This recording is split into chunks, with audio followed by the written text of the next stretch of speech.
Hey, welcome back to quiltingcowboy.com. Thank you again for tuning in. Very excited to get into some applique ideas.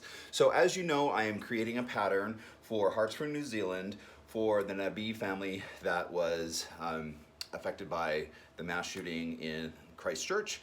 So based off of that, they wanted me to do pattern that had hearts in it. The green is very significant in the Muslim faith, and so I wanted to do something that incorporates this. This pattern will be available for sale on my website, quiltingcowboy.com, probably in the next 2 weeks. I'm just finishing it up here, but this is a free tutorial to show you how to do these hearts, and it's also the basis for all of my applique work. Okay, so if you can do this heart, you can also do my deer head quilt and all of those other ones that are there for sale under the shop tab on quiltingcowboy.com.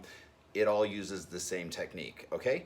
So we're gonna look at how to do that, and then I'm gonna do another tutorial on circles, because I am actually gonna put some circles into this that are really cool, but I haven't quite gotten there yet.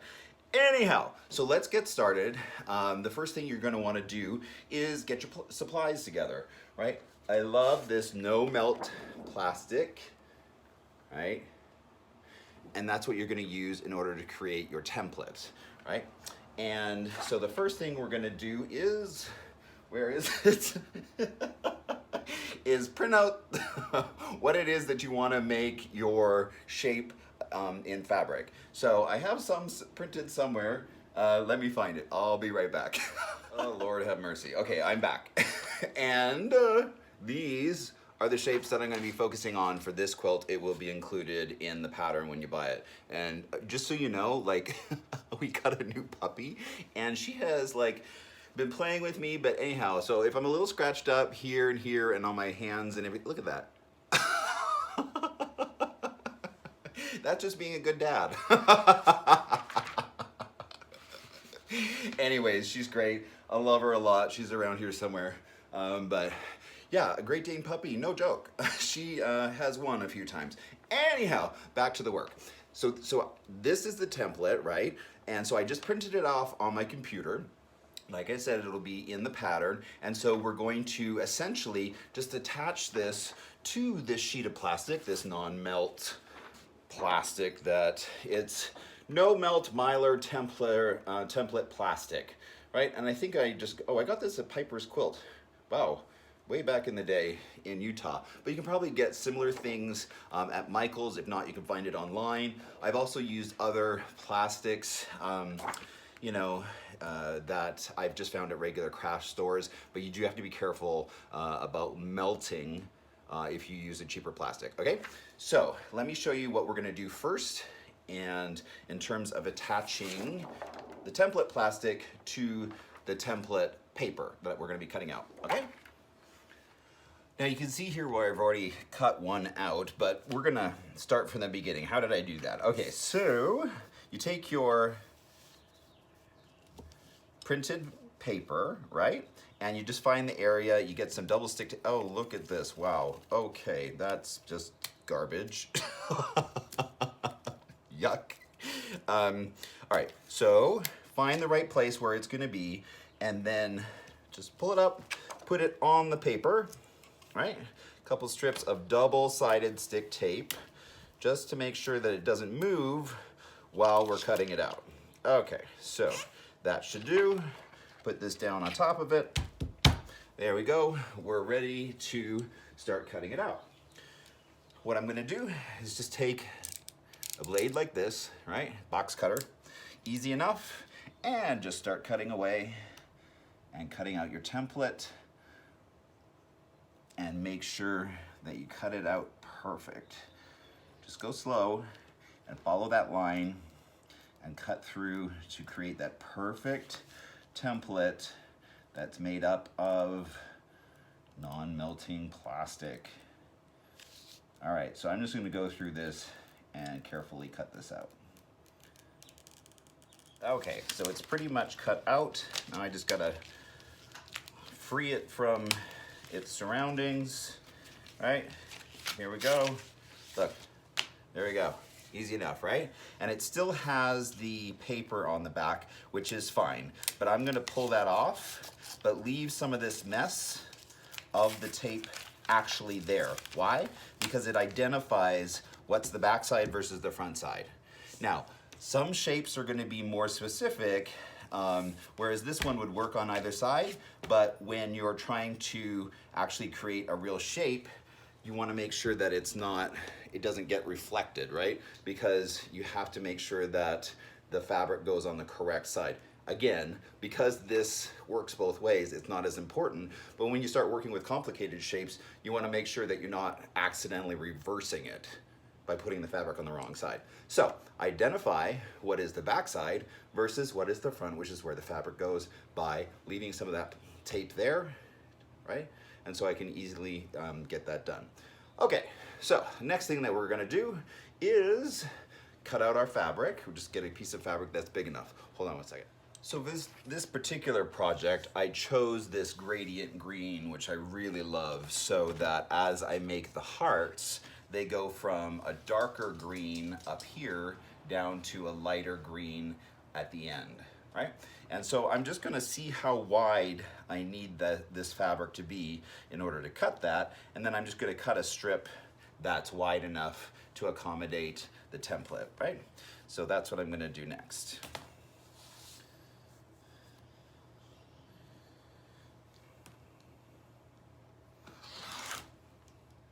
All right, so I got my strip of fabric, and again, loving the fact that it's a gradient, right? So that as I work through, you can see that the tones of the greens kind of, move a little bit, gives a little bit of life to the actual pattern itself. So that's why I really like these types of fabrics. Now that I have my strip that's wide enough to create the hearts, I'm going to iron it and kind of pre-shrink it a little bit and then cut it down to squares that are more accommodating. This is too much fabric to work with, right? All right, so let's do that next.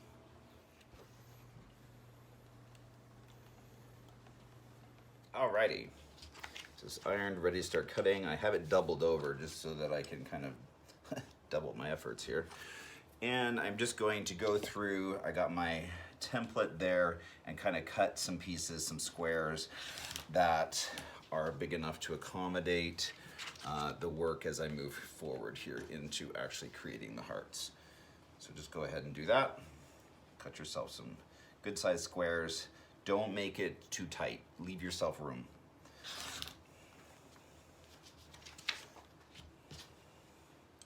All right, so the actual things that you need in order to create these are kind of important. So the first thing that you're gonna need is just like a little, I just got this in the travel section at a pharmacy, and it's just a little container. It has a screw-on lid, and what you do with that is take some heavy starch, right, and just spray that into there.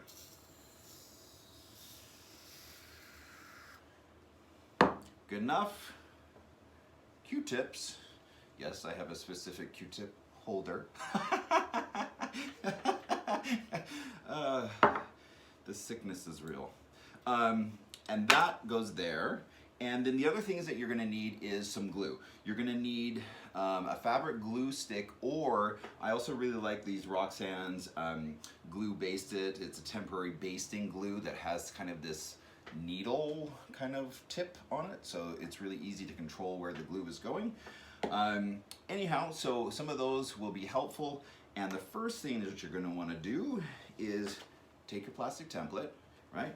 Your square of fabric, and this is really important, put the wrong side up, okay? And because that's the way that you're gonna wanna make sure that this and this that has this, right, messed up piece of tape on it, identifying what is the back versus what is the front, right? Because the front of the plastic template needs to go on the back of the fabric. Got that? You can't mess that up, especially when you're working on shapes that have a specific right and left direction to them. Otherwise, you will accidentally mirror the image. So let me repeat that again. You're gonna take the fabric, the printed side goes down, you take your template, the part that doesn't have the gummy paper on it goes down as well. So both faces are facing down, right? And then you take a little temporary fix-it, some 505 temporary adhesive, and you spray this. Watch out for overspray. This stuff is crazy, it just gets everywhere. But just very gently, just spray that a little bit so that it'll adhere right down, okay? So now it all sticks together. Ta-da! No problem. So now, oh, there it goes. Clumsy much? But now I'm ready to cut this out somewhere between just slightly over 1/4 of an inch all the way around the plastic. Okay, so that's the next step. I'm gonna put that on my cutting board and cut that out again all the way around the perimeter of the plastic, just slightly over 1/4 of an inch. Okay, because the plastic template is a little bit hard to see on video, I've actually gone through and outlined it with ink. Don't do that. I'm doing this for instructional purposes only, okay? The first place you're gonna wanna hit is in the cleavage, shall we call it, of the heart, right? So right here, you wanna cut a line straight into that, all the way to the edge, all the way to the plastic, but don't cut into the plastic. So try and be as precise as you can with this cut, starting from out here and working your way into the cleavage of the heart. Okay, so that's just a quick cut, and now I start doing the perimeter again, trying to get as close to just above 1/4 of an inch all the way around. And I actually find it really easy to turn the fabric while I'm cutting and just keep going down, right? That piece can just go away. And then just keep cutting this here. Coming through, trucking along. And then just that easy. Just cut it out. And it should look like this when you're done. Now, that being said, it does have, like I said, this little flap right here, right? Can you see that? Where that little cut goes down into that area. All right, so that is the beginning. Now I'm gonna take it back to my little lap ironing board. Now for this type of work, I love just a little lap ironing board. I actually created this myself. It was a lap reading desk, and I just padded it and then put some cloth over it, easy enough. I also really like this little travel iron by Clover. Because it has a sharp edge, it's easy to get in between the plastic and kind of push the fabric as needed, right, around the template. It is hot as heck. So be careful. It doesn't have an auto turn off switch, so that's also something to be mindful of, especially if you're kids or if you're just forgetful. Okay, so be aware of that, but these are the tools that I use for creating this type of a work. Now, I have this cut out and I'm ready to go. I have had my Q-tip soaking in some heavy starch. Right? So now I'm just going to take that Q-tip and run the heavy starch. It's picking up some of the ink where I drew that line so you could see it, but that's all right. This is gonna be a mess, but it's just for practice. And just kind of dampen the whole perimeter of the heart. Let me switch sides here. It's getting too much ink. All right, and just dampen that so that when you crease it, that starch really holds that crease nice for you. So when you take the template out, it still retains that same shape. All right, and we'll just finish this off here. There, now the perimeter is kind of a little bit damp, and I use one of these, or a pair of scissors can also work fine for this next bit of work. What I do is I pull the, pull the fabric, right, over the template, grab the iron and just press, right? You can also just do it with your fingers, easy enough. You just gotta pull that, hold it for a second. Now be careful because this plastic will heat up and it will burn you if you're holding it too close to where the iron is actually hitting. All right, so then just pull this, again, I find it a little bit easier to have something to kind of pull this onto the plastic template than just hold it with your fingers as you work this slowly around, making sure that you don't leave any creases on the edge of your work, right? See how I'm going around here and I'm just kind of slowly turning the iron into the plastic, and see how the fabric is creating kind of this ripple, right?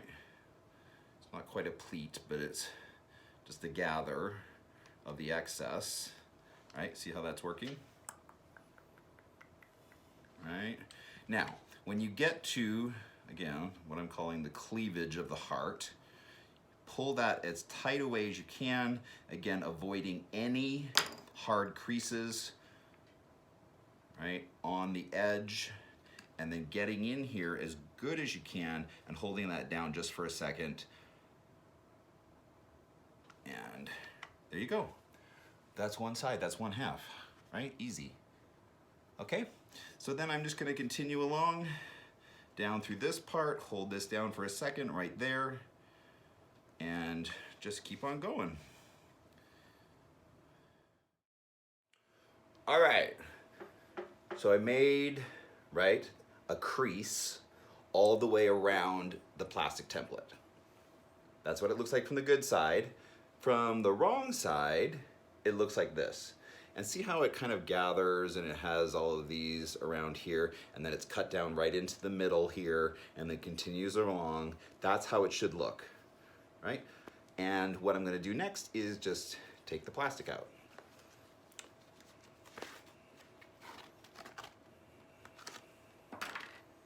Plastic is out. Look, it still retains its shape from the crease that you created with the heavy starch. So now I'm gonna go back and re-iron it without the template in it in order to really flatten it down, and I'm also gonna use a little bit of glue, and I'll show you how to do that. All right, so this is what I'm working with, and I'm just going to very carefully iron it back down. Pulling the template out will kind of, mess it up a little bit, but it's easy enough because that hard crease has been retained.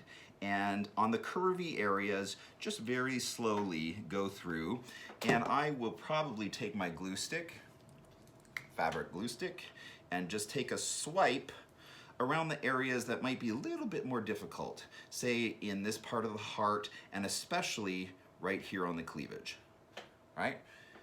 Because of two reasons. The first, as you're going through here and collecting all of these and pushing down all of these gathers from the kind of circular area of the heart, the glue will hold it down and kind of really help you out, which is great. And then the second part, you're gonna use that glue, like I said, right here. And if there's any, like, oh, look, see?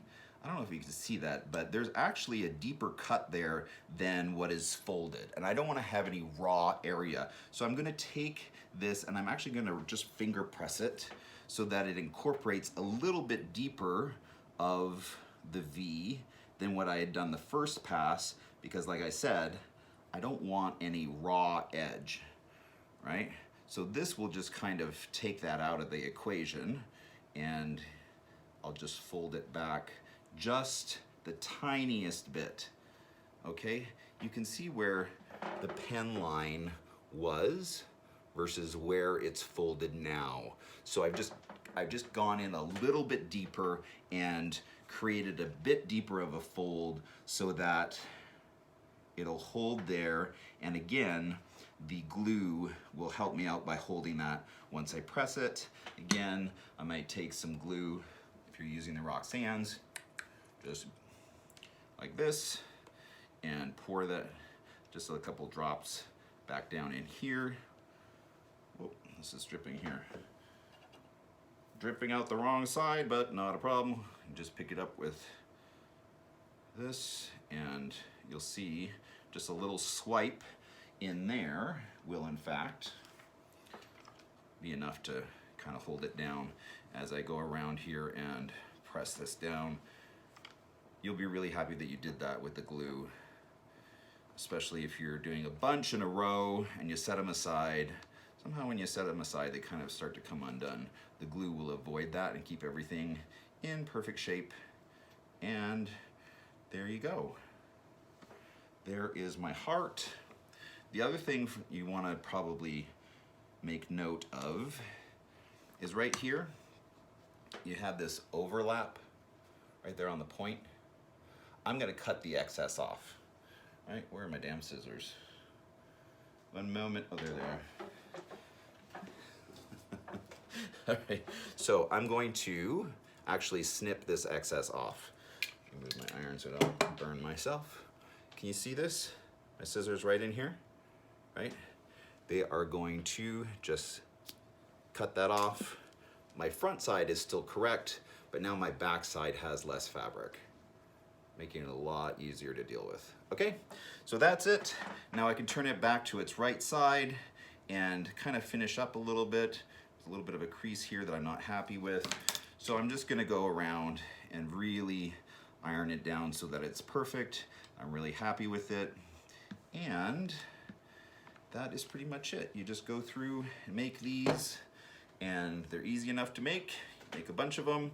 For some of the edge pieces, if you are actually creating this quilt, you'll see that some of them are going to need to be cut. I'll show you on the quilt. Where's the side piece? Here we go. See this one? Right here, right? Because it's on the edge, so all you do is you would take your heart, you would grab a ruler, and you would, now I'm not gonna cut it because it's on my ironing board, but you'd measure a 1/4 of an inch beyond center and cut what would be essentially here, right? In order to create one of those half hearts. And to do the other side, you just do the same thing, but cut the other side. And then some of them are gonna require a cut halfway this way, right? Because they're gonna be at the top or the bottom. But that is essentially it. With those steps, you literally can do all of my giant applique work. And it's gonna take a little bit of work, especially to get those sides around the plastic just perfect so that when you pull the plastic out, it retains its shape. But once you know how to do those things, like, you're good to go. So I hope that this is helpful. I hope that you will buy this pattern because all of the proceeds will go to help the families in New Zealand. And we really want to show our love and support to those families who were affected. And we want to just bring more love in the world, right? I mean, I just feel like that's what quilts are. They're just love in fabric form. So thank you again for tuning in to Quilting Cowboy. You know I appreciate your support, and I always appreciate reading your comments, and let's just love one another, make quilts, and have fun. Talk to you soon.